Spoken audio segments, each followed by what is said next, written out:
Malolos Original Trial Court Branch 19, si retired General Jovito Palparan at iba pang kasama nito. Kaugnay ito sa kasong kidnapping at serious illegal detention hinggil sa pagkawala ng dalawang kabataan na pinaniniwalaang miyembro ng CPP-NPA-NDF na sina Sherlyn Cadapan at Karen Empeño noong 2006. Nahatulan si Palparan ng 40 taong pagkakakulong noong September 17, 2018.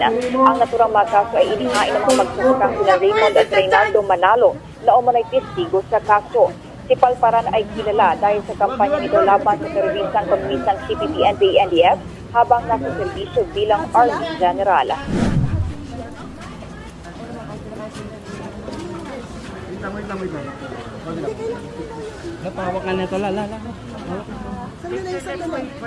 Wait for the lawyer. Phone microphone. Sandali lang po.